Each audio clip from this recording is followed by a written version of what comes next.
Hey, welcome everybody. Welcome to Office Hours.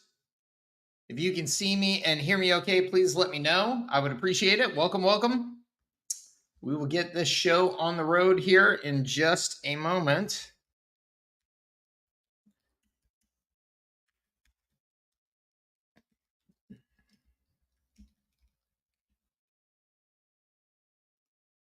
Welcome everybody. Welcome.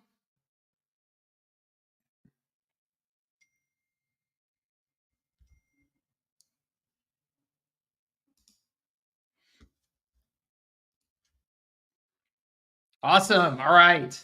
Max, welcome. Irvine, California up in the house. Love it. Welcome. Mr. A.T. Williams, good to see you, sir. Mark, good to see you. Horatio, good to see you. Ricky, awesome. Project 428 says loud and clear. Charles and Linda, it's Friday, y'all. Welcome. I love it. Aren't you happy you're an MSP and not an agency? That's right. Mr. Robert Brennan, good to see you, sir. Tie-dye Digital. Dorn the man. Welcome, sir. Mark's from UK. Welcome. Sparkpreneur Magazine, Sean here. Awesome. Welcome, Sean. Great to see you, everybody. Welcome to today's Office Hours. Happy Friday. I hope you've had a great week, and I hope you've got some nice plans for the weekend. Good to see you, sir. Welcome. We are finally beautifully, perfectly clear and sunny here in San Diego, as it should be. For those of you who are familiar with San Diego, we have our May gray and our June gloom. And so people oftentimes come here in June, kind of kicking off summer, and are very disappointed to come here to find out that there is no sunshine. It's all, cloudy and gloomy and cooler. And that is typical in San Diego, May gray and June gloom. And we have had it. It's definitely been socked in. In fact, my mom was just here visiting for 2 weeks, and she saw the sun for like a total of 2 hours in those 2 weeks, and she was not happy about it. But now our skies have cleared. It looks like we're going to have a perfect weekend, which I'm very excited about. Happy Father's Day to all of the fathers out there. I hope you're going to do something nice and treat yourself. My plan is I'm going to get up, get a workout, go to a nice brunch, go to the beach and soak up all of that sunshine that I possibly can, and then head to happy hour. And that just sounds like a darn nice day. So that will be my Father's Day. And of course, I've got my daughters to enjoy it with. So I'm really looking forward to that.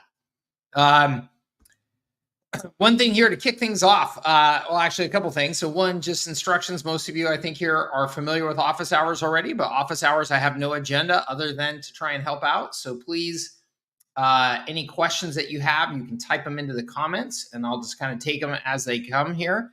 And then if you have anything that is longer, more complicated, more complex, anything like that we need to discuss, that does not do well in the comments there, then I'm going to put a link in right now, and you can use that link to come on camera with me and we can have a conversation. Okay. So that is our agenda for Office Hours, which is to say there's almost no agenda. I am going to start though with a couple things. So one, if you are an agency, if you are a high leverage agency customer of mine using HighLevel, that good stuff, the V1 of the R6 snapshot is going to get delivered this weekend. So I'm excited to get that thing out the door. Everything takes longer than you expect. And of course, with a snapshot like this, there's quite a bit to it. And we've got multiple people working on it. And so we work, and then we find some things that somebody was doing different than the other person, and we got to get all synced back up again. So anyway, we're going to get our V1 out this weekend. I have already put a few videos into the high leverage agency membership area that are discussing the organization and the naming framework and the approach that I want you to take to this snapshot. Those are already inside of high leverage agency. And so you can get started with those videos. It is absolutely necessary that you do watch those videos before you make any attempt at using the snapshot, okay? Because there's a lot to this snapshot. So make sure and do that. But there will be some additional content as well as the actual snapshot delivered this weekend. So I'm excited to get that out the door. That is going to be really a big, I hesitate to say the word, complete step, because it's never complete, but it's a big addition to the high leverage agency that really rounds out. Obviously, I have a lot of sales and marketing focus in the high leverage agency and how to structure your services to scale and have profitability and have a nice lifestyle. But then this is the actual service delivery piece of it that, really, like I said, completes it, as in makes it whole, not completes it as in it's finished. So that is on the way. Next thing I want to talk about is something that I have been thinking a lot about and seeing a lot with our business and also with our customers and partners' businesses, is a service offering or a benefit of your service offering if you are an agency using HighLevel, that I don't think gets discussed nearly enough by HighLevel and by the HighLevel community. And that is your ability to help customers with their cash flow. Okay. Small businesses are notoriously bad at managing cash flow. And this is why so many small businesses end up failing and going out of business. It's not because they're not profitable. Okay. Profit is a financial statement measure, right? It is a financial statement measure. It's something that you see at the bottom of a report. But profit is not a direct or completely synced up measure of cash and cash flow. So you can have a profitable business that is starving of cash. And if that doesn't make sense to you, really, really recommend that you get, as well versed as you possibly can on the different financial statements, what cash flow is versus profit. But this is one of those things that really stumps a lot of business owners because they are not prepared to manage their cash flow effectively. And they end up doing things that they know are profitable, but they don't actually survive because they don't have the cash flow to survive.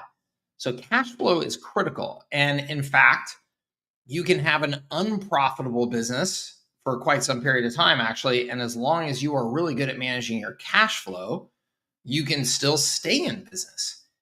And one of perhaps the most legendary example, at least, of kind of growing up when I grew up, was Dell Computers. Dell Computers was incredible at managing cash flow to allow them to grow like crazy, even if they weren't profitable.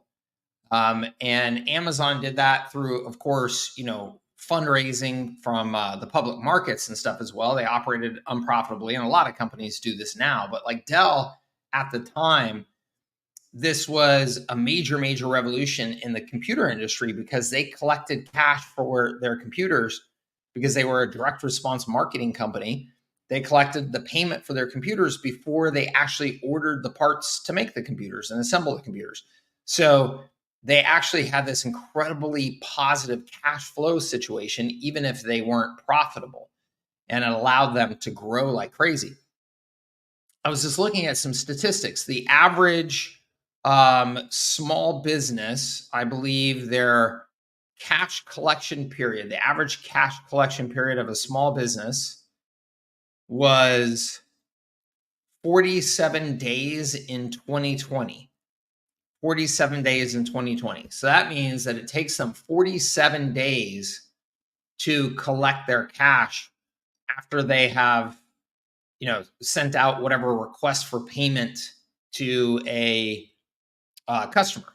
So 47 days that you're living without your cash. And anybody who's been a bootstrap entrepreneur who's trying to pay the rent knows that 47 days can feel like an eternity.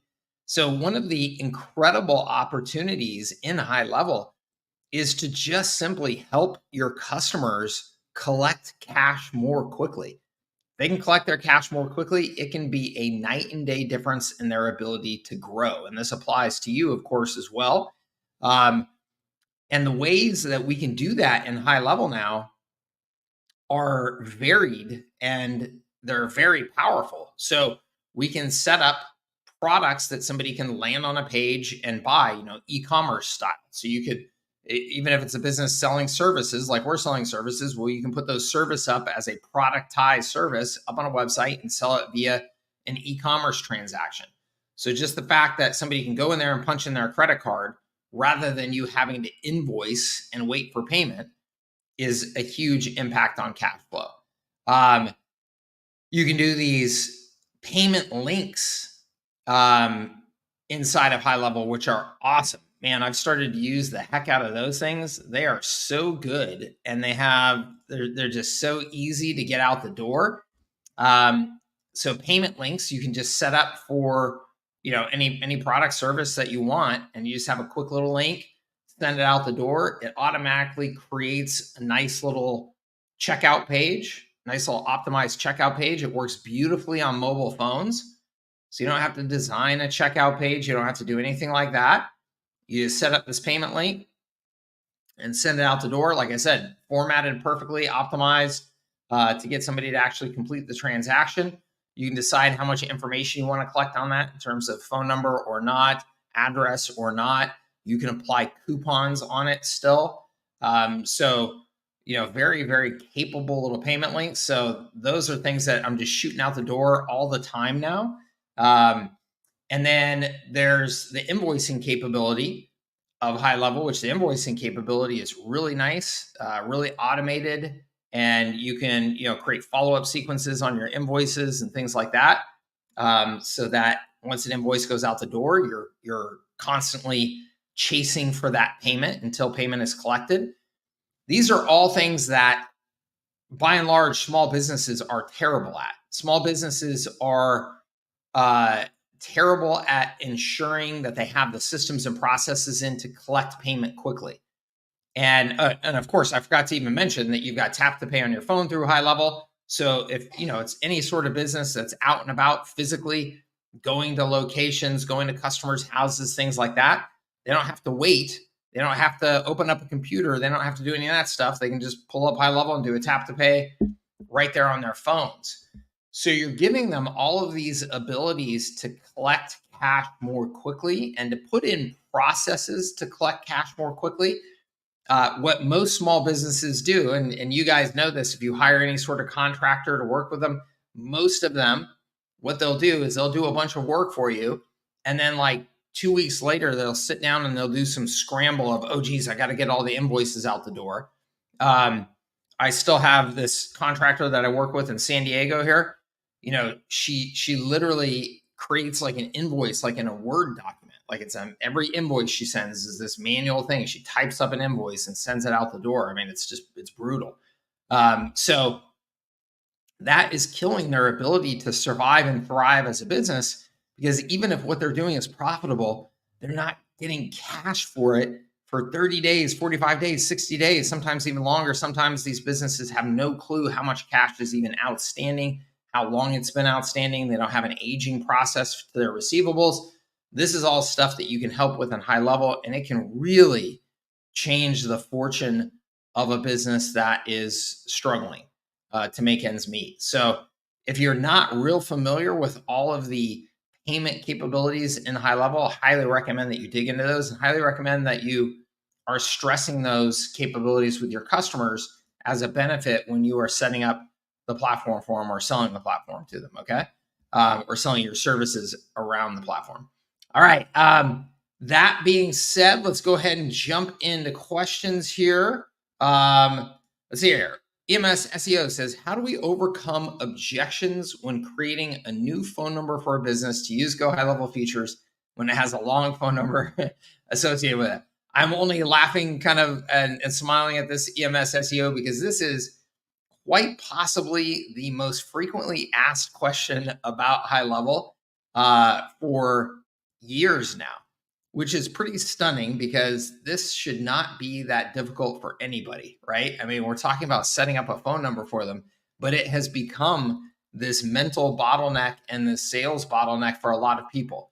So let me give you the simple answers here. One, don't overcome objections.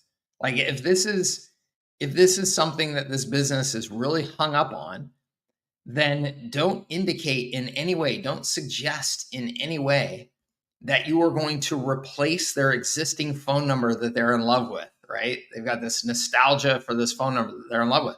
Keep that phone number. Keep that phone number, let it run, let it do its thing. Don't ever replace it anywhere if they don't want to, because gosh darn it, they love that phone number. Awesome. Okay. Set up this second phone number using HighLevel. Okay. I call it a smart number. Set up a smart number for them. You can use that number anywhere that you're using marketing. Okay. This is super common with any sort of professional marketing organization. They're going to have phone numbers that they use just, for each unique campaign. If they're sending out a direct mail campaign, it'll have a different phone number on it than this direct mail campaign. And that will have a different phone number on it than these Google ads and these Yellow Pages ads back in the day, right?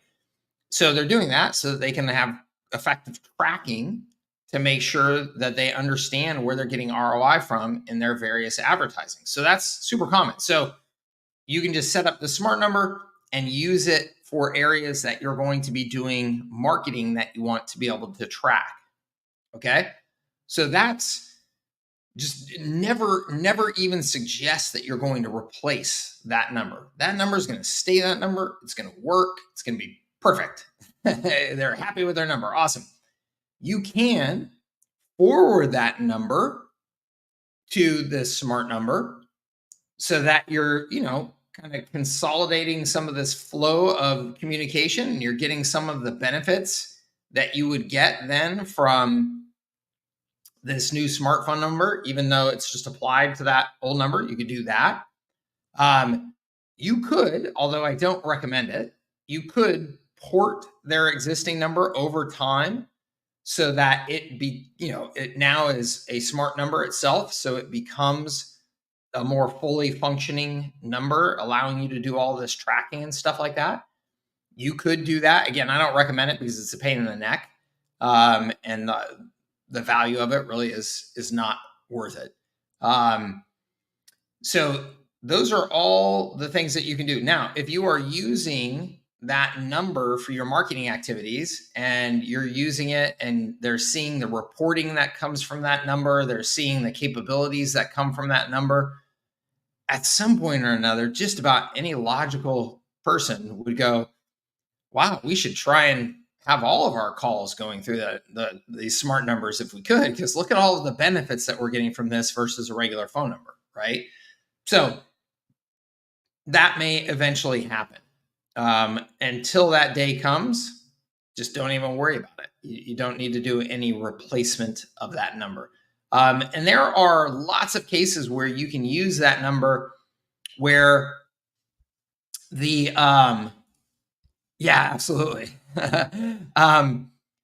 Where the number itself, it's getting used, but doesn't even need to be seen really, like the chat widget, that type of thing. So, and then finally, I guess what I would say is, if just to make sure that you're clear on it. And again, what you don't want to do is get into any sort of argument with your customers, but just realize that nobody gives a shit about phone numbers anymore, right? I mean, we talked about this just on a previous call recently. Like literally, unless you have a phone number like 1-800-GOT-JUNK, right? I mean, some real good vanity number like that, nobody knows your number. Nobody cares about your number. Your number is just programmed into a phone, or they just do a quick Google and tap the call, or whatever. I mean, nobody actually knows phone numbers anymore. So the fact that they're married to that number, is pretty silly. Now, I understand that they may have customers and vendors and things like that, hey, we've already got that number programmed into our phone as your contact. That's the number. Again, they don't need to replace that in any way. They don't need to cancel that number or anything. Have that number forward to the smart number, or not. I mean, whatever. Just keep using it as they're using it. Everything that you're doing for them with this new number is just beneficial addition to their business. Okay? So I hope that helps you. And most importantly, again, just don't spend any time on the overcoming objections. Make sure you're positioning it as this is in addition to what you're doing. We don't need to mess with anything that you're currently doing. It's just going to add more value and capability to your business.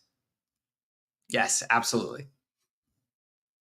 What if they're a small business that still uses personal phone for business? Okay. If they're a small business that's still using their personal phone for business, hopefully you have an opportunity to educate them on why that's just not a great decision in so many ways. And it's just not a great decision. Just for the obvious reason that now you're getting business calls on your personal phone and personal calls on your business phone, right? It's like there's zero separation between church and state there, right? Like your life is your business is your life. And I get it, as entrepreneurs, that's kind of the way it is, but we want to set up our business to be an asset that is working on our behalf, not just something that we're permanently attached to. So by having a business phone number, they have all kinds of, just obvious benefits in terms of personal privacy that's going to give to them. But most importantly, they're going to get all of the capabilities of having a real business number, right? Of having the ability to have like a phone system. You can set up a phone system inside of HighLevel. You can do all of the normal smart number features in terms of missed call text back and tracking and things like that. You're going to give them the ability to have that number then integrating into the app so that they can see the benefit of, hey, when you're running around on your phone, you can use the app. All of the communication on your business phone number is now going to come through this app. It's going to give you much better tracking, reporting, things like that. It gives them much greater ability at some point to scale their business if they're ever looking to do that, right? To have employees or to have an after hours phone service pick up their calls at night so they're not getting bothered, at night and weekends with customers. Again, hopefully you don't have to argue with any small business for too long about why they would, prefer to have the benefits of a real business phone number. And in that case, would it work to have the personal phone number forwarded?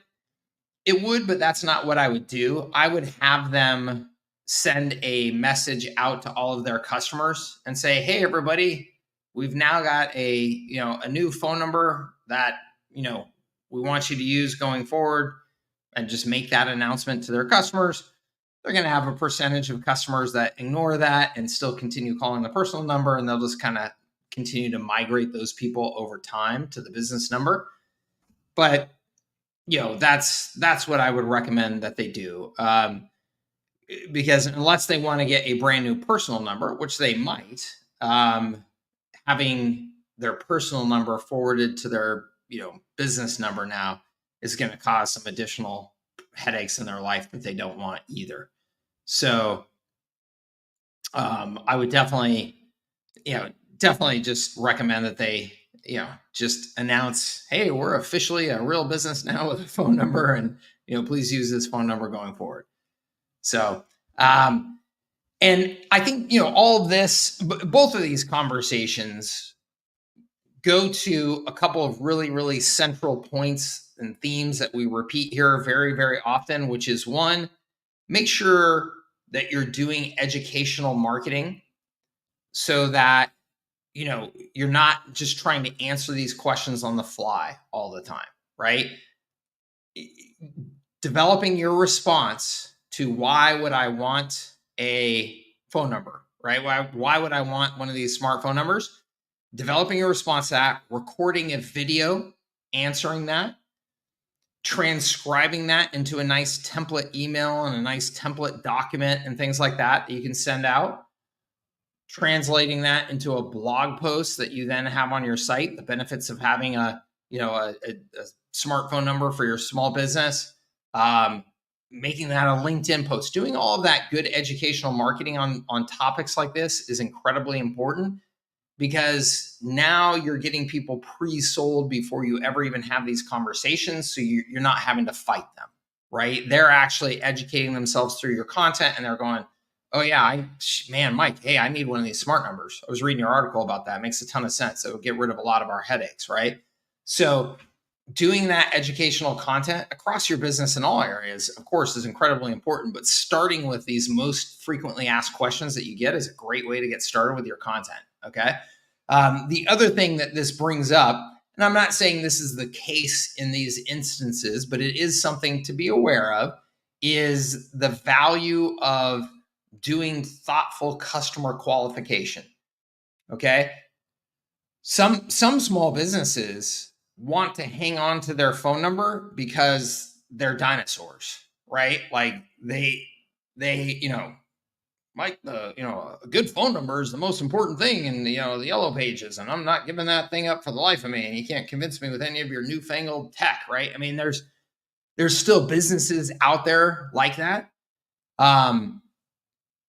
So business owners, I should say, out there like that. So just if you find yourself, trying to push the rock uphill with your prospect too much, you definitely want to consider just walking away from that prospect, because mindset and attitude of your prospect, and ultimately if they become a customer of your customers, are, to me, the most important factor on how you qualify a customer. And the reason why I say the most important factor is because when you're dealing with somebody who has a growth mindset and an open mindset, and they're willing to explore new ideas without having a lot of ego wrapped up in, well, this is the way I've always done it, right? Those are the types of customers that everything just kind of flows with. Everything is just much, much, much easier with. Versus when you're trying to convince a small business that they should be competitive, that they should have a growth mindset, that they should be investing in improving their business. If you're having to convince them of that, that's a very, very, very painful customer relationship to have. And it will most likely be a short-lived customer relationship and an unprofitable customer relationship. So again, I'm not saying that either of these situations are necessarily the case, but I'm just saying that they are good opportunities to use a little bit as a filter and say, man, is this guy just a dinosaur? Or is it, somebody that I can work with? Sales benefits just need to improve my ability to roll them into benefits. Yes, absolutely. I want to come in and say hi. Thank you for your tips and things you do. Allow me to help learn, go high level, and scale my business outside of our industry specific CRM. That's awesome. Allow me to focus on building our media marketing arm of our company. That's fantastic. Thank you for letting me know that, whoever you are. I appreciate the feedback. Give me way more great points to bring up. Awesome. Good. So Mark says, the phone number question was one of my interests. How does it work if they are, say, an optician who has a receptionist answering the phone? Can our number deliver calls to their receptionist that uses another system? Yeah, absolutely. So, I mean, the amazing thing is about these numbers in HighLevel is that you can pretty much do anything that you want to with them. So yes, you could just forward a number to their phone number that they're getting their calls from, right? I mean, that they're getting their calls to, excuse me. So if you have the optician, they've got a number, it's number one. Everybody calls number one to get to their receptionist, right? If your smartphone number that you're setting up for them is now number 3, okay? and people are calling that smart number because they're coming in off of your marketing campaigns, you could then forward that number to number one so that the calls ultimately end up still going through the same receptionist, the same process. So you could absolutely do that. Okay. So love this, educate on smart numbers with content. Awesome. Thank you.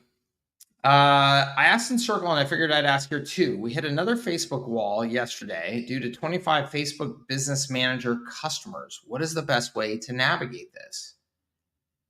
I don't know. What is the wall?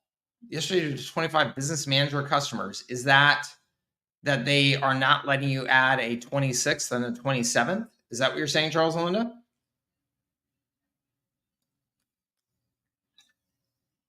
And if that's the case, my guess is that's just a request to Facebook. Okay. So that's my guess is that's just a request to Facebook. How old is the account that you have, Charles and Linda? I'm curious, how old is that Facebook account that you have? Because that seems like that may be an aging related issue. As in, if the market is not that, I mean, if the account is not that old that they're limiting it that way. I have not run into that personally, so I'm not real familiar with that. Oh, close to 10 years. Holy smokes. That's a contact. Yeah, Facebook. I'm not sure what else to tell you. You know, it's always an interesting challenge working with them. Yeah, Brian says just click on contact support. I think that's your best bet. And to their credit, Facebook support has been dramatically more engaged and better in the last couple of years than it has ever been. Time to drink that. Awesome. I now get contacted proactively by Facebook like at least once a week saying, hey, can we talk to you? And I'm like, no, I really don't want to talk to you. There's no, I don't have anything that I need to talk about now. Where were you, 7 years ago when you shut down my multi-million-dollar ad account, and then turned it back on 14 months later and said, oops, that was a mistake. Anyway, to their credit, they're doing better. Jonathan, thank you, sir. I appreciate it. What is your recommendation for go high level when it doesn't have a local number? Nathaniel, I'm assuming you're referring to like you're in a country where you can't get a number through high level. Is that what you're referring to? And I think that this is a great question because it's very interesting actually how high level got traction initially in the marketplace was very early days. My good friend Rob Bailey and a couple of others were like really obsessively focused. Oh, Las Vegas. Interesting. Why can't you get a number in Vegas? I'm curious. I've never heard that surprises me. But just to keep answering the question here though, it was so text obsessed because originally high level really got its start with agencies who were spending too much money on some other SMS platforms. And so when they moved to high level, it became dramatically more affordable. They saved a ton of money. So it became, everybody started thinking of high level as this SMS platform. Like that's the major value proposition. And maybe for a period of time that was true. But man, it is not the case anymore, right? I mean, high level has so much capability to it beyond any sort of, phone number and SMS capabilities. So if you are unable to get a number, and you're saying it's not available in Las Vegas, okay, so that's just news to me. I haven't heard that. So I guess a couple options. One, you get a number that's not a local number and just use it. Not the end of the world. Obviously not ideal for like a real local business that wants to market themselves with a local number. Or you get a 1-800 number type of thing and, use that through the system. Those are, I guess, the big options. Or the third thing is just,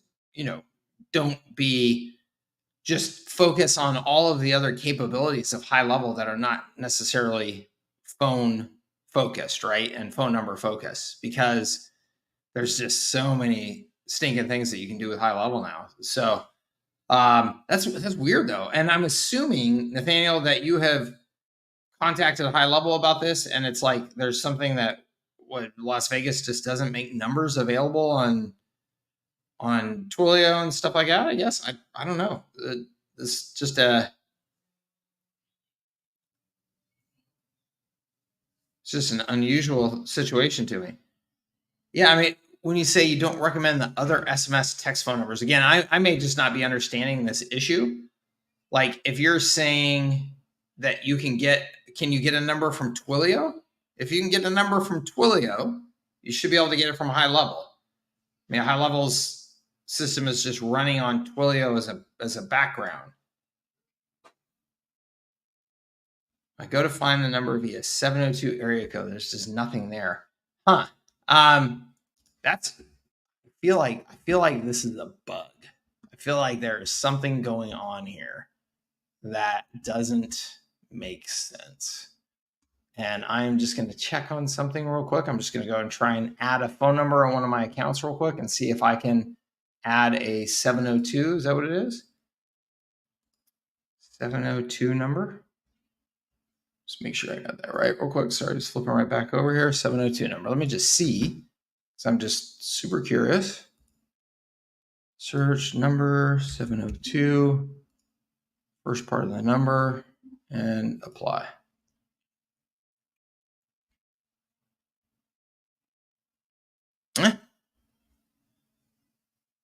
Not seeing anything either. That's interesting.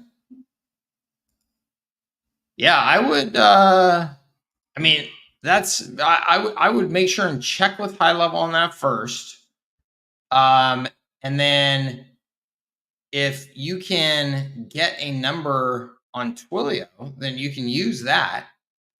But it just seems like a bug to me if you can't get if you can get it through Twilio.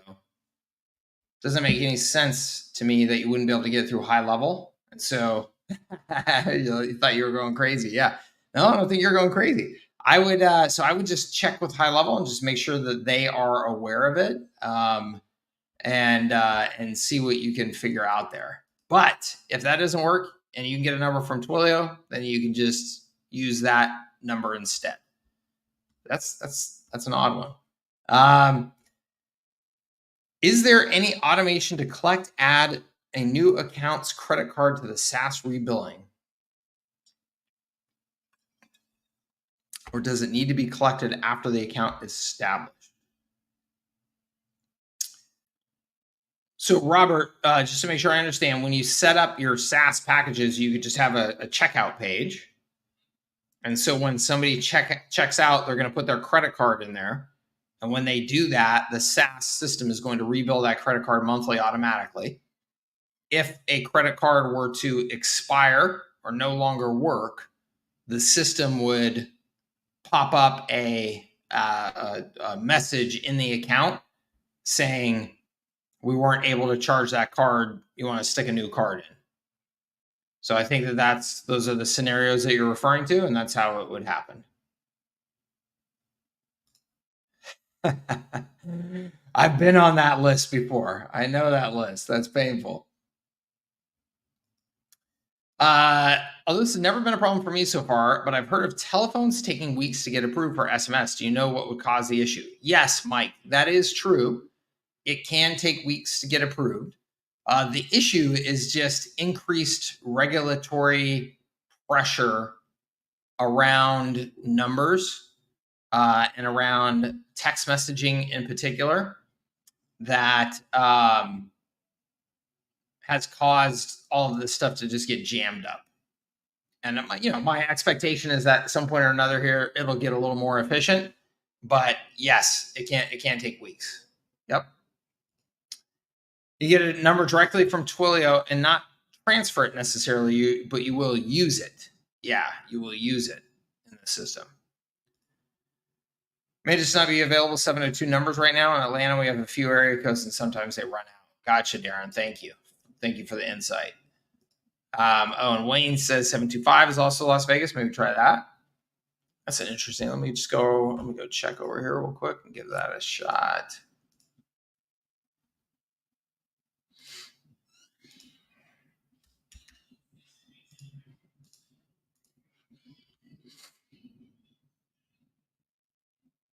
Yeah, 725 is available.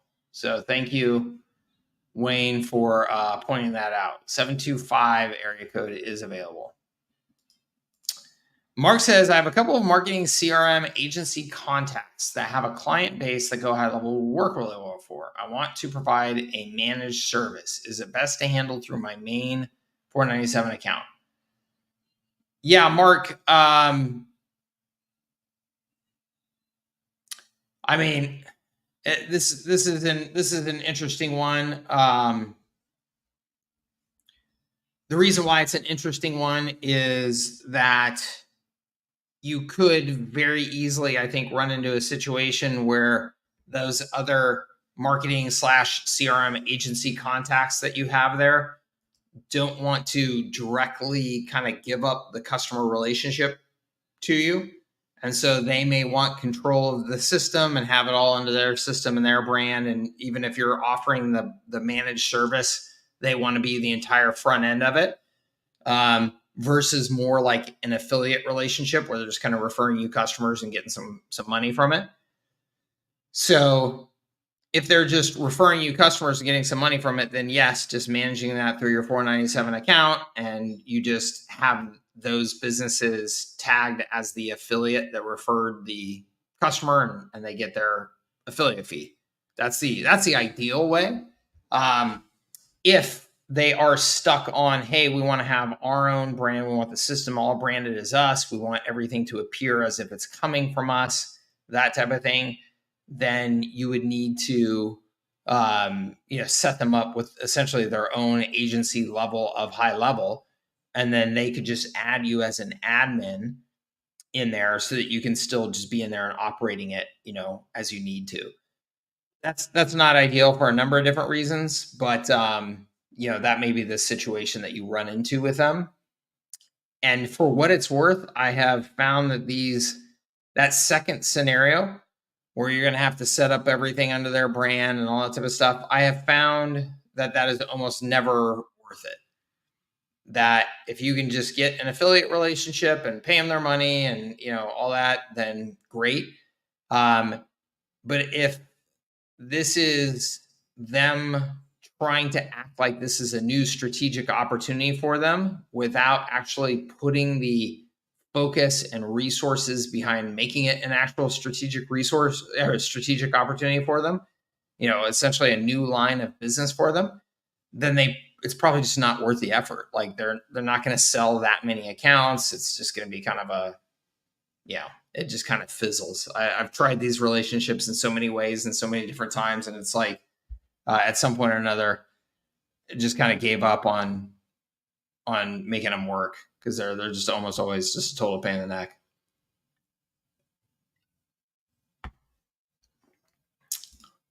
Do toll-free numbers cut down the approval time? I'm not sure on that, Mike. I wouldn't think so, though, because I think that toll-free numbers actually should be maybe slightly more regulated. Although I don't know if that's true. I don't know. I'm not familiar with that one. Let's see here. We got a couple questions from our Moguls members. Jason De Los Santos says, hey, Mike, I came across this opportunity and wanted your opinion on it. For context, a good friend I've known for years has a marketing company and has operated it for 15 plus years doing marketing. Web design and maintenance mostly, ads, light graphic design, and miscellaneous marketing work. He is planning to exit the marketing company in the next 4 years. His napkin plan is to bring on someone for a few months on salary to shadow and slowly start to take over on the work. After a period of time, that person would take over and my friend would fall back to an advisory role. He would offer seller financing and receive a certain amount per year for 5-ish years until a payout is complete.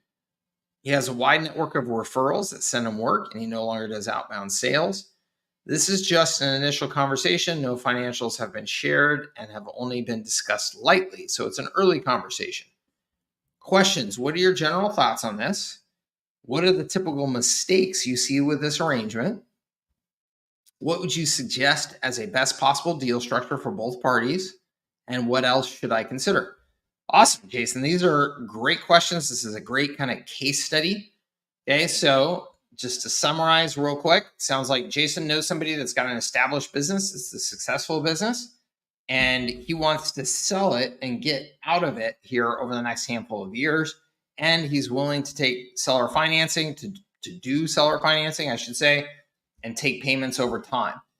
This is kind of an ideal way to acquire a business. And this is a way most small businesses, if they're going to get acquired, this is the way most small businesses are going to get acquired, because most small businesses have not really built up much asset value.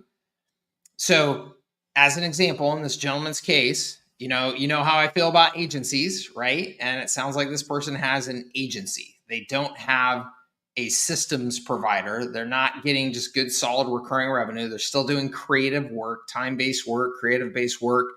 I mean, it sounds like he's gotten to a point where it's, pretty successful, and that's fantastic. But it's a hard asset to sell, because he's got some sort of he's the creative engine to some degree behind this business. And so it's hard for him to just walk away unless somebody else can take over all of that creative work and do just as good of a job. So those businesses tend to be difficult to sell. And a lot of small business owners don't ever sell their business. They just end up shutting them down whenever they retire. So when you are looking to buy a small business, this is a pretty ideal scenario, that you've got somebody that's already of the mindset that they realize, okay, I need to start planning ahead. This is going to be a multi-year process. It's going to be a transition. I'm probably going to need to finance the deal, okay, so that I can make it so that somebody can actually buy this from me and make it work for both parties. So that all sounds pretty darn ideal, Jason. The ideal structure of the deal is pretty much what you already just described. Okay, the ideal structure for something like this is, I'm going to come into the business. I'm going to make sure that I really understand the business, that you've shared with me all the processes, all the systems. You've introduced me to, clients so that they know me and they're comfortable with me and all that stuff. And we recognize that that's going to take time. Okay. And then I am going to buy the business from you for some agreed upon price. And that agreed upon price will be paid off over whatever period of time. 5 years is a good number. So, if I said, to Jason, let's say Jason owned this business, and I said, hey, Jason, it's worth $500,000 to me. And Jason says, yes, that's cool, but I don't have $500,000, and I'm not going to give it to you, and you're just going to walk away. Yep, I get that.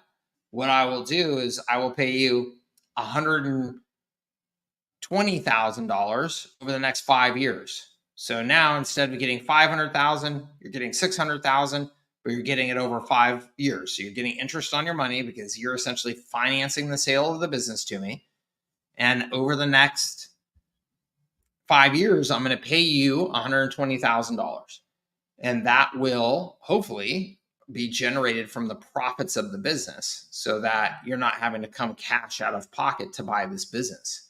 So assuming the business is, profitable and healthy in that way, that there would be some cash left over at the end of the day as you run it to be able to use that money to pay the owner off. Okay. So that's how the deal would work. Jason, you've probably heard me talk about, in any of these deals, one of the most important things is, awesome, Mark. Thank you very much. Yes. Have a great night. Enjoy your Friday night, and we'll talk with you soon. Thank you.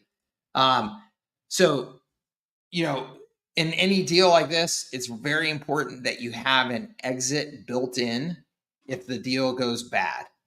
Okay. So let's just say, as an example, Jason, you're 18 months into it, and for whatever reason, the business is not performing like it did when he owned it. Right. And you're like, oh man, like I can't I can't make this business work. It's all the clients are leaving because they know he's not in it anymore. Like that type of thing. You should have some sort of mechanisms in place to protect you, and he's going to want some sort of mechanisms in place to protect him. Okay, so as an example, I bought a business in Santa Monica, an IT business, when I was building up Everon. And this guy had owned it for like 20 years. He was a total personality. He was a total character. He knew all of his clients by name. They all knew him by name, all that type of stuff.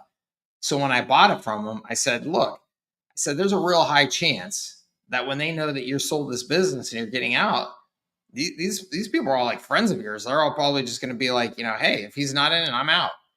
I said, so I've got to have, what I put in place was a clawback provision that said, if all of this revenue flees in the first 12 months, I'm going to claw that revenue back out of the valuation that we said this business was worth.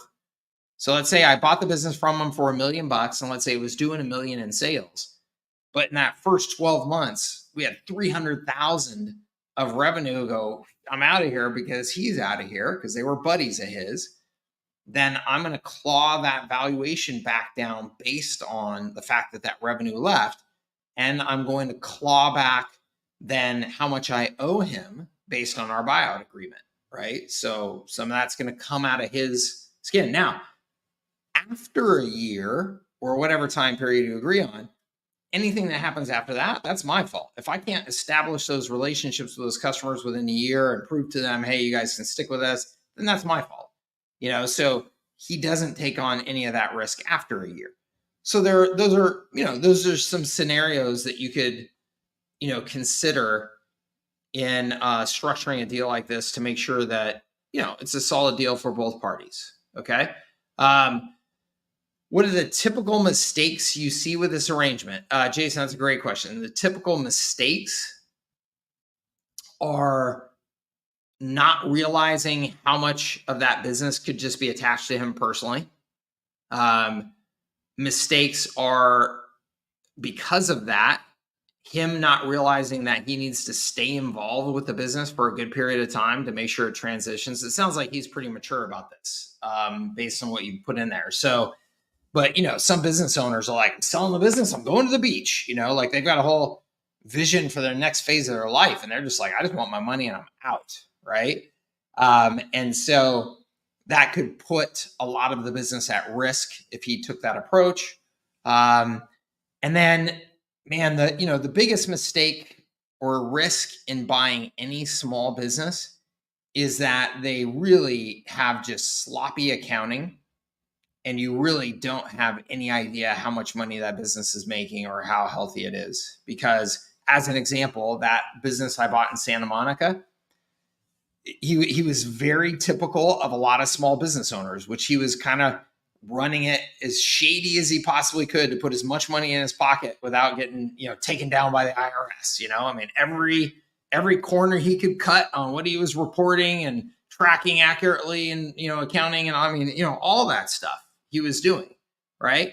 But then when it comes time to sell the business and you sit down with him and I go, hey, it looks like, the business profited $100,000 a year. Right. And he goes, oh, no, man. He goes, it's actually more like 400 grand. I just don't report all that. And I'm like, well, yeah, I don't give two shits, man. Like, it doesn't matter what you wink, wink, nudge, nudge, tell me the business made. Like, show me tax returns, show me financials that are audited by a CPA. And that's what I'm basing my decision on in terms of how I value your business. I'm not valuing it based on, what you think, you got to pull out because you were getting free, you were spending money at the bar without reporting it or, whatever. Like, that makes no difference to me. But that's the kind of shenanigans that a lot of small businesses are doing. They're not doing proper accounting, proper GAAP accounting and stuff like that. And they haven't had audited financials or any of that stuff. So you've got to assume that all of that work needs to be very carefully double checked by you to ensure you know what you're getting into. Okay. That's kind of the highlights, Jason. As you can imagine, buying a business, there's professionals that all they do is answer the questions that you're asking. So I know I'm just scratching the surface, but based on my experience, those are major ones. Let's see here. Kaylee, and I hope I'm saying this right, from Roots Company Marketing. Hey, Mike, I picked up a cleaning company, and when trying to teach her how to set recurring appointments and go high level, I noticed that the feature has been newly added, which is shocking. That should be a core function. It doesn't work, or I don't know how to get it to work. Unlike Google Calendar, where upon creating the event, you can choose a recurring frequency or set a custom one. I cannot figure out how to do this and go high level, and there's no YouTube videos about it. I've reached out to go high level.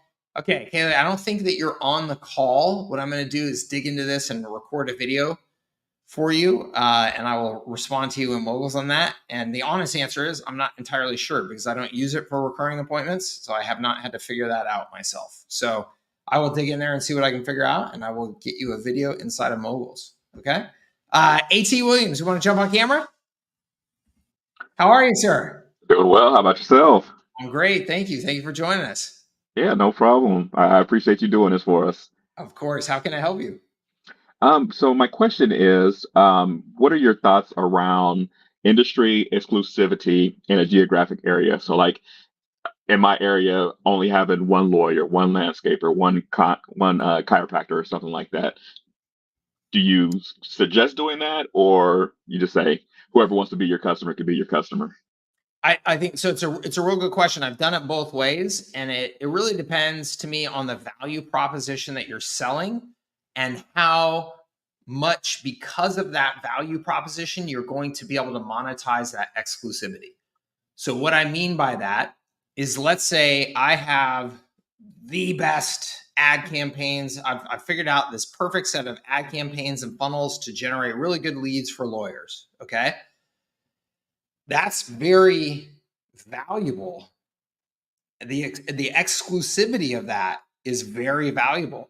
So I now have a great pitch where I can go out into the marketplace. And this is what I did with chiropractors. I sent out a letter to 25 chiropractors in a market. And I said, hey guys, I'm really good at generating leads.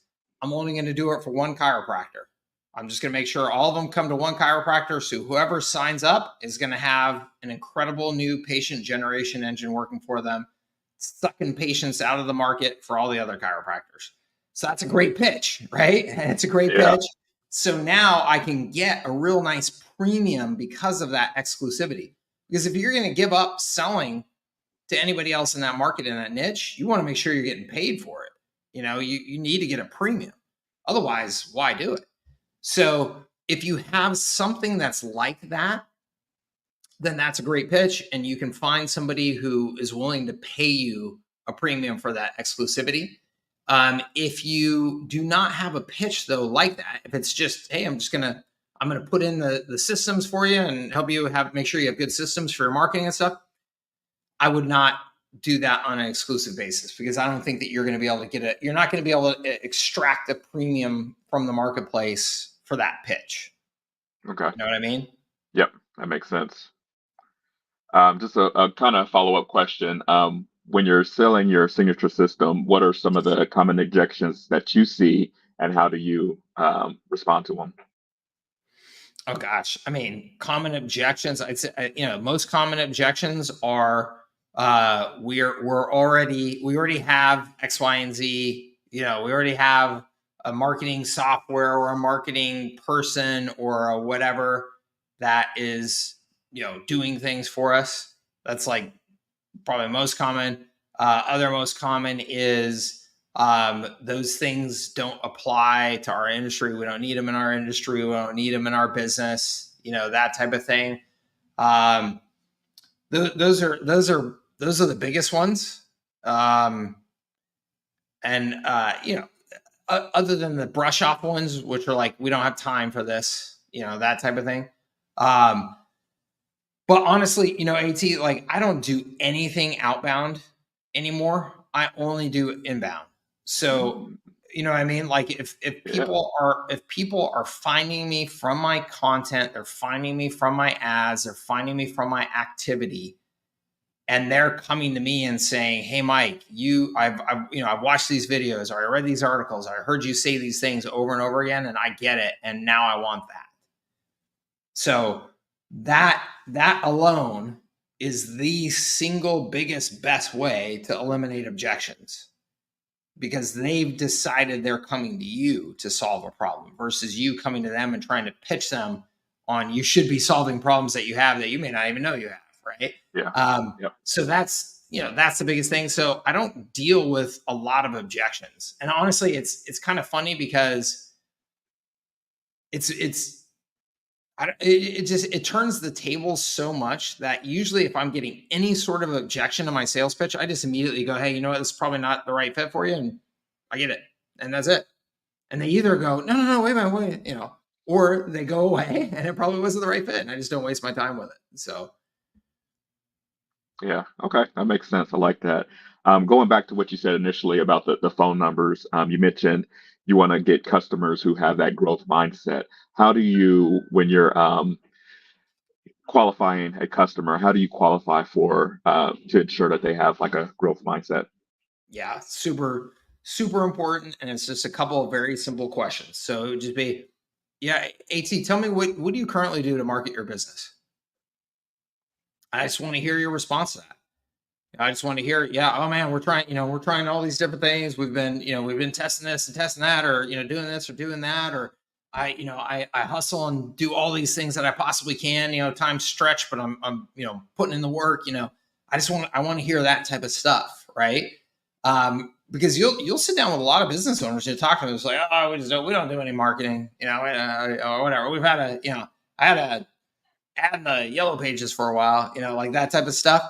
Um, so it's just, you just ask them just a simple question like that. And you just want to hear their response. What things have you tried? And hear how they talk about that. Like, especially with any tech related stuff, certain business owners, they'll start describing, oh, that was all a scam. I got ripped off, like that type of thing.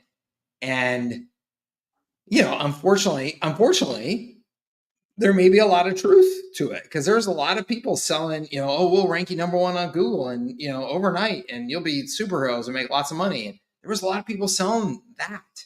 And so there was a lot of people getting ripped off by this industry for years. And so a lot of really bad experiences. How bad have they been tainted by those experiences though? Right? Are they able to look at it and go, that one bad apple doesn't have to spoil the whole bunch, right? Or are they just like, no, this is done in my mind? But just simple questions like that. I just want to hear how they're thinking about it, how they're responding to it, and then I will just very directly address it with them. If you tell me, hey, I haven't been doing any marketing, and this marketing stuff I don't think really works for my business, I will just then very quickly just go, hey, At, look, I don't want to waste your time or anything. I'm a marketing guy selling marketing solutions to businesses that are trying to grow. So if your mindset is that you don't think that marketing is worthwhile for your business, I don't want to waste your time here. Yep. And then again, that takeaway either gets them to go, no, man, hey, look, I'm not saying I knew what I was doing or I knew how to do it right, or, that's why I'm talking to you. And then you're like, oh, okay, cool. I just want to make sure, um, and then some people will just kind of look at you and go, yeah, probably not a good idea. I don't need to do any marketing. Okay. Good. I'm out of here. Have a good day. I like to be just super, super, super just direct and straight to the point and not waste anybody's time. Okay. Yeah, that makes sense. I like that. Last question. So one time you had mentioned to get leads, like you had sent like a safe or something like that. So just kind of wanted to pick your brain. What are some unconventional ways that you found to get leads? I've done everything, man. So I sent those safes. That was a good one. I sent a direct mail campaign where we burnt toast. We burnt toast and we put it in a little box, with a sales letter, and we sent out thousands of pieces of burnt toast, and it worked really well. But I'm just laughing because I got so much hate too. I got so many people coming at me, talking to me about how that could have been used to feed people. And I was like, I got Oh stale yeah. bread, I mean, like, I was like, oh shit, like I didn't anticipate this at all. But yeah, we burnt toast because what was the pitch was around, like if you don't have a proper data backup and something happens, your business is toast. You know what I mean? Like, So, Yep. it was something like that. So yeah, toast. I mean, books have always been a great one. I think it's a very, very underutilized opportunity to just buy 100 of these, write a little handwritten note in there saying about how this has been so impactful for you, and then send it out to a bunch of prospects, and then just do a quick little follow up to them. Books have always been good. Coffee cakes, food has always been really good. When I bought that business in Santa Monica, it was right by Diddy Reese Cookies, which in LA, Diddy Reese Cookies is like a big deal. Okay. And so I had my sales guys, I was like, look, here's $500. Go down to Diddy Reese Cookies and just start buying bags of cookies and walking them around to the businesses. And we would walk in with a bag of Diddy Reese Cookies and say, hey, we're new to the area. Just want to let you know, we do IT services for businesses like yours. We'd love to have a conversation at some point, but just want to introduce ourselves. Here's the cookies. Here's a little bit of info about our business. And then we'd walk out and that'd be it. And, stuff like that, just like really, really good ways of getting in the door. We sent these really nice coffee cakes for years. We did that. We did those edible arrangements, fruit Yep. baskets. We did those. Food has always worked, and I think food will always work. Okay. It's a little bit more challenging with stuff like that. For some businesses now, because you don't know where to send it. And so, because mail delivery and where people are they actually going to the office or working from home. So you can end up having, if it's like fresh food, you could end up having fresh food like sitting there with nobody actually collecting it for 3 days before they come in the office. So you gotta be a little bit more careful with stuff like that. Gosh, I'm just trying to think. I have someplace, and I'll have to whip it up, AT, and I'll post it in the group if I can find it here. But Okay. I just did like a big PDF of all of our direct mail campaigns, just like a picture of all the postcards and mailers and stuff like that we sent. So you could just like go down as a greatest hits PDF. So you could just go down and see all the things that we sent out. And that was fun to look at because we've done a lot of stuff over the years. Halloween, I know we did a bunch of fun stuff around Halloween. Halloween's a very marketable holiday because, you can get a little crazy with it, a little fun with it. So those are things that jump to mind.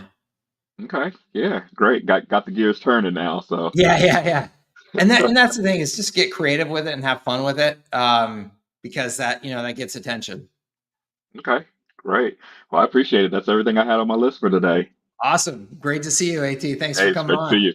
Thank All you. right. Take care. Bye-bye. You too. Bye. Let's see here. Mike, I developed an automation tool that auto posts in all the Facebook groups users have joined. I'm planning to offer a free demo to attract users and upsell them on our AI and SaaS services like Missed Call Text Pack. The group automation tool will have a one-time fee of $4.95. I'm targeting tools buyers and not systems buyers. Am I targeting tools buyers and not systems buyers? I also plan to reach out to people already posting in these services and these groups. Do you think this is a good strategy? Brian, I'm not sure how I feel about it. Anytime anybody tells me anything about auto posting, I generally immediately go, ooh, this sounds bad. Now, it may not be any different than auto posting like, in HighLevel, we have a social posting tool. And so you can do, just schedule posts. But if it's, I guess, Brian, my concern is like, is this something that is going to border on spam? If it's something that's going to border on spam, I would tell you this is all a real bad idea. If this is totally legit, totally on the up and up, and you can say, no, this is a Facebook approved API thing, whatever, I would say, okay. And the only reason I say okay is I'm not sure that your audiences that you're talking about are your ideal customers for HighLevel. And I'm just not sure. Like to me, it seems like the businesses that have Facebook groups and stuff that they're, that they consider those valuable and they're posting them a lot and stuff like that, that those tend to be more like online businesses. And maybe you can bridge that then to sell HighLevel to them perfectly, because of course there is, there is, all the capabilities of HighLevel that applies perfectly to online businesses, all the funnels and all that stuff. So, and now membership areas, courses, affiliate marketing. So, maybe it does bridge perfectly, Brian. It just mimics human and is low and slow. So it's starting to sound spammy, Brian. I'm not trying to insult you or anything like that. Believe me, man. I've been around this internet marketing stuff for a long time. I have, I have messed around with all of these tools. I've used them. I've bought them. I've sold them at periods of time. So I get it. The world has changed, though, and the internet has evolved to the point where anything that is bordering on spam, anything that borders on invasion of privacy, any of that stuff is so risky that I just really hesitate to recommend you using that as a strategy. And then really importantly though, Brian, and this is the thing. If you told me, hey Mike, I've got this tool and I want to use it for my business, I would say, hey man, that's cool. That's your decision. I'm not gonna beat you over the head for trying to do something a little bit aggressive, with automation, with your marketing, with these tools, whatever. I've done that before. But as soon as you start using it for customers, businesses, and having them, suggesting to them that they use it for their businesses, now you start putting them at risk unless they really understand what they're getting into. And then you could get in a whole lot of trouble. And I would just hate to see you get into a whole lot of trouble. So unless you really know what you're doing here. So just as an example, you said these are local business groups. So let's say the local, here in San Diego, the Little Italy Association has some awesome Facebook group that they've been building up for the last 10 years. And it's got 60,000 people in it now. And it's this awesome business resource of theirs. And then they buy your automated thingy, thinking that it's a totally legit automated thingy, and they start using it. And then they find out one day they wake up and Facebook has shut down their group because they say that tool violated their terms of service. Guess who's now exposed to a lawsuit? That would be you. So, and lawsuits happen. So I would just be super careful of that. Personally, like I said, unless that was a 100% by the book, Facebook approved tool, I would not do that. Lee says, hey, Mike, in what program of yours would I find your website onboarding survey? Lee, that should be in the website as a service. Here, hold on one second. Let me just see if that is in the website as a service snapshot. And I said, let me see, because it's been a while since I've looked at that. Let me just make sure.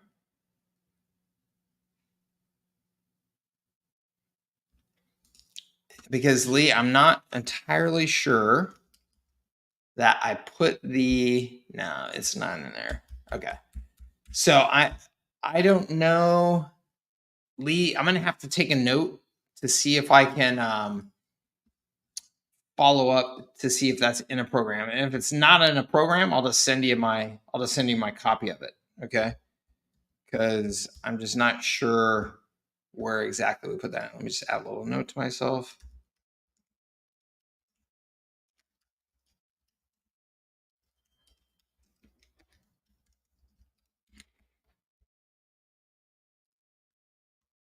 Yeah, you bet. Mac Daddy, Ryan McDonald, you want to jump on? Give me a thumbs up. All right, perfect. How are you, sir? I'm all right. How you doing, brother? I'm great, man. Good to see you. Always a pleasure. Absolutely. Pleasure. What can I do for you? Happy Friday. Oh, man. It's funny. I was seeing some skiing videos, some people going through some powder in Colorado or something. They bagged hard in it. Reminded me of you. I love my skiing videos. I post ski videos throughout the year, 365. It's not just a ski season thing for me. I know, right? Love it. So I guess I just got a couple of quick questions. I have like 3 different opt-ins that I go through workflows. Okay. One's like a general for email, another one's for like a birthday thing for text messages, and then there's another one. And I have like QR codes and little links for people to get to them. My question is, how do I like set up a tag so that it goes into that particular category? I don't know how to separate them. So you're saying, okay, so you've got multiple opt-ins. They're coming in. You want each of them to be tagged distinctly so that they do different things. Is that what you're saying? Yep. So just when it comes in off of a particular form, so what you do, I can just show you here real quick. Hold on 1 second. Let me just go to.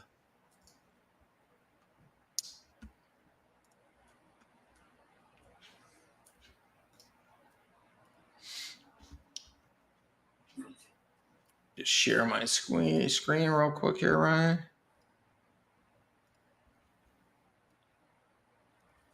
So I just pulled up a workflow here that I have. That's one of mine. So I'm just going to mess with it, though, to show you. So if they came in, so let's say you have 3 different lead magnets that people are coming in on. Each of those, what you'd want to do is set up a separate form. And then on that form, you would use that as the trigger to get you into a workflow. Right. So Which I do. Yeah.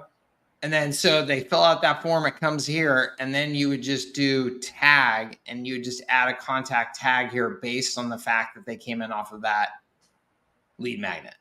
Okay. So what do you mean? Like what's a good example as a tag?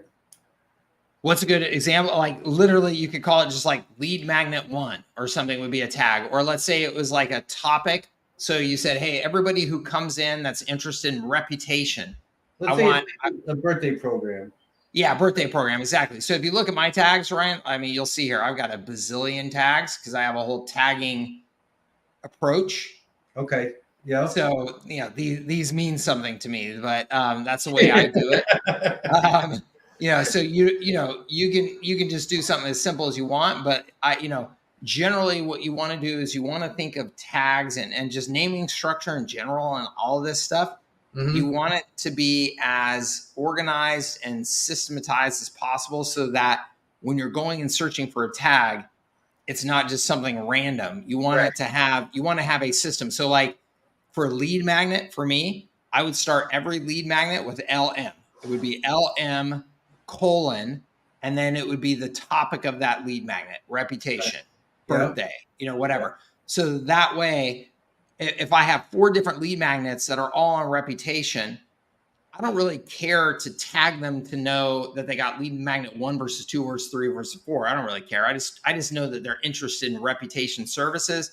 And so I would just tag it lead magnet, reputation. So that way I know, hey, here's anybody who's ever been tagged for reputation. So now when I have some new piece of content that I'm going to send out, that's some smart new content that I recorded on reputation, I'm going to make sure that goes out to everybody that got, that has that reputation tag on it. So, all right. So you put the tag in the workflow, so I got the opt-in in a form, and then it goes, that's the trigger in the workflow, and then tag. So let's say people opt into the birthday program. How do I, without going too crazy, how do I set it up so it automatically sends them a birthday thing when it's their birthday? So it automatically sends them a thing on their birthday? Is that what you said? Yeah. So I've got a workflow for you, and you can just grab the workflow. But let me just do let me just go back to my screen here real quick. But it's just based on a birthday trigger actually that lives inside of HighLevel. So you can just say, let's go here real quick. Service workflow.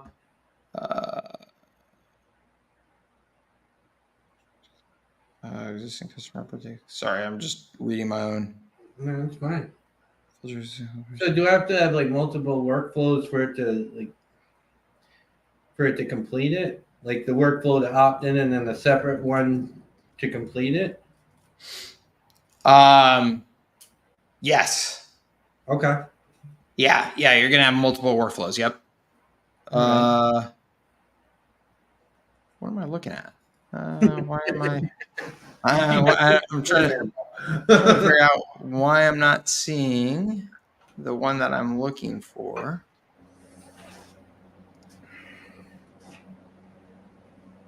Huh. Anyway, I can just go in here and show you real quick. Right here. So you can see this trigger birthday reminder. Yeah. So when you collect their birthday, you can have it. That's a field inside of HighLevel.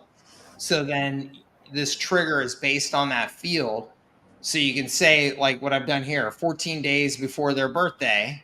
Yeah. Send them an SMS saying, hey, you have a birthday coming up and we want to give you this special gift. So, and then you just have this sequence go and right until their birthday. But this birthday reminder, that's a built-in capability of HighLevel. So if you just go right here to add new trigger, birthday reminder right there. You can see it's Right very there top on top. Yep. So you go right there and you just do an add filter. You just say, before number of days, 15 days before their birthday, save it. And as long as that birthday field is filled out in HighLevel, it's going to see that date and it's going to pull it off of there automatically. So it doesn't even need a tag at that point, right?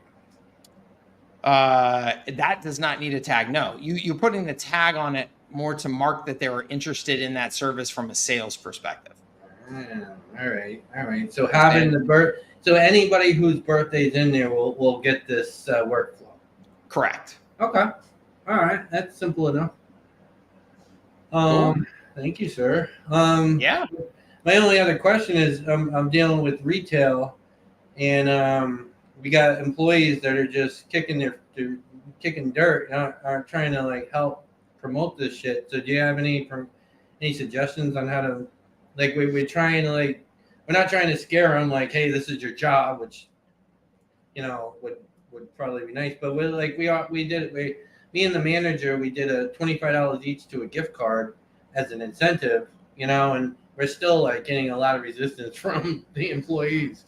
Still frustrating, Like resistance in what way? For them to like to just mention it and get people to sign up. They'd rather just stand around and do nothing, I wouldn't rely on that at all, Ryan. What I would do is I would print up little marketing pieces for them that say, text this number to join the birthday club, and I would have that by their registers and on their. I did do that.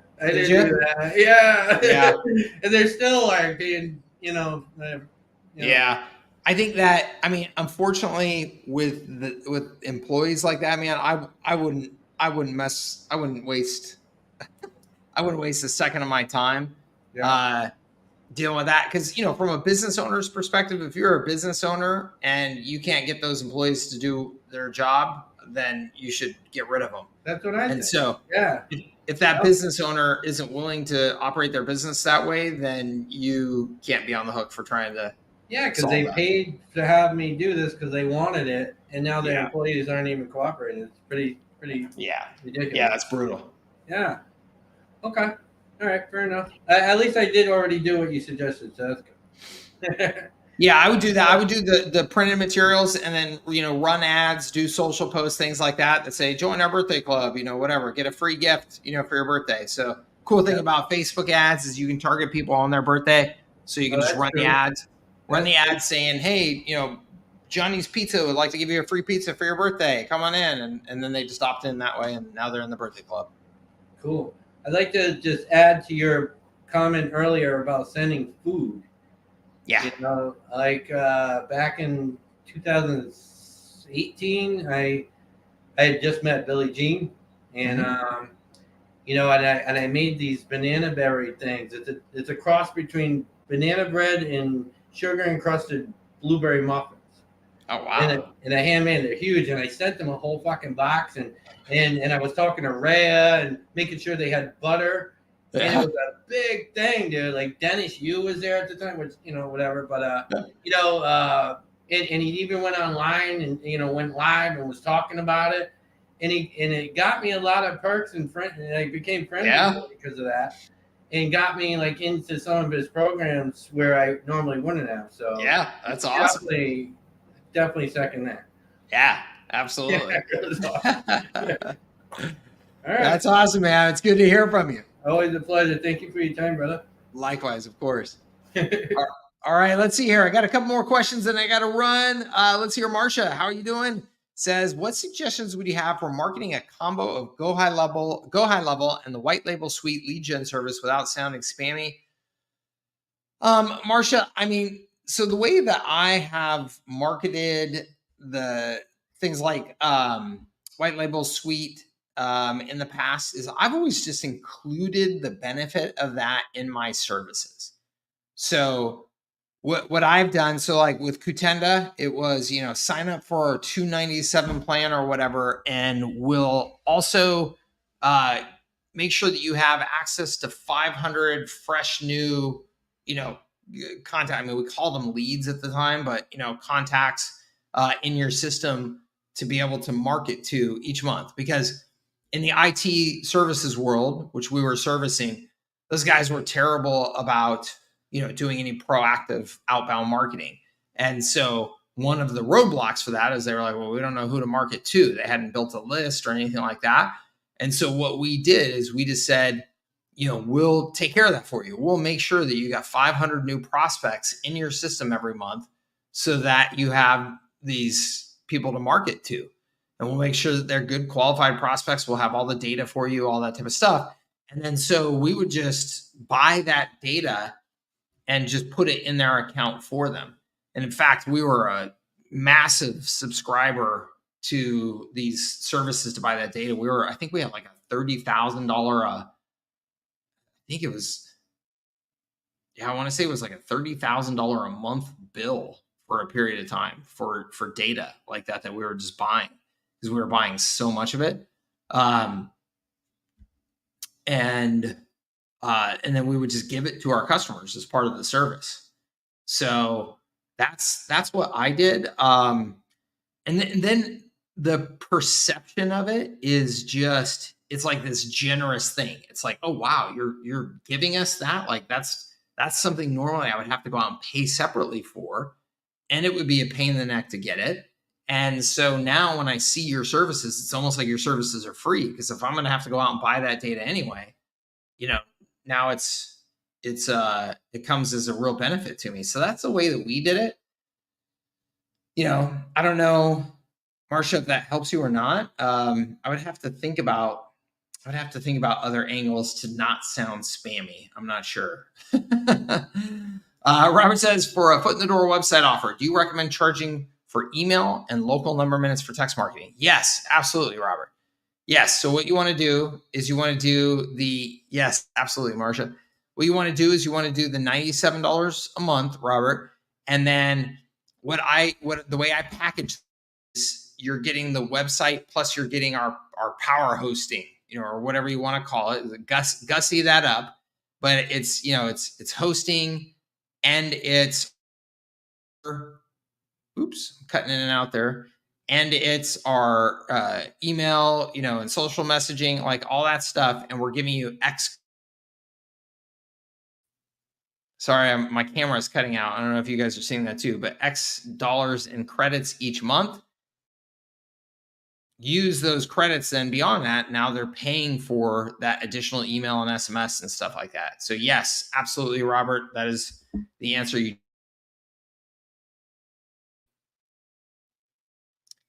Just going to see if I can't sharpen up my network here real quick.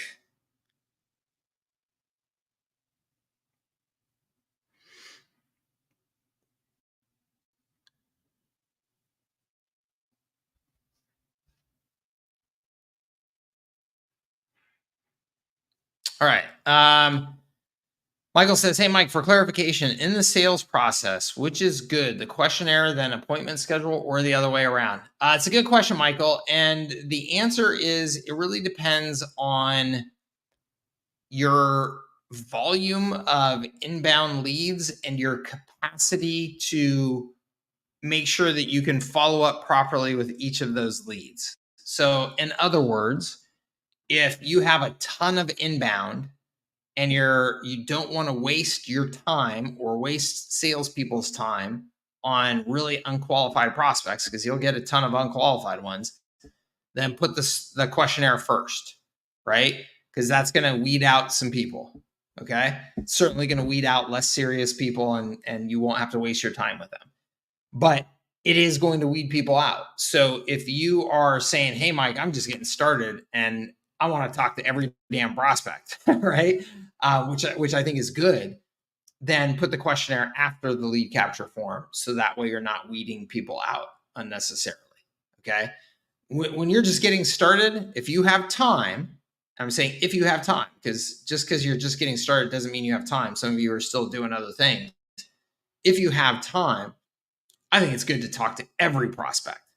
Why? Because you can practice your scripts, and because you're going to start learning very quickly that not all prospects are good prospects. You're going to talk to a lot of small businesses where you're going to be like, oh, this was a total waste of my time.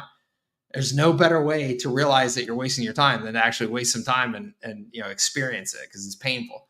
So when you're just getting started, talk to everybody. You will quickly then figure out, Michael, when you're at the point where you're like, okay, I can't talk to everybody.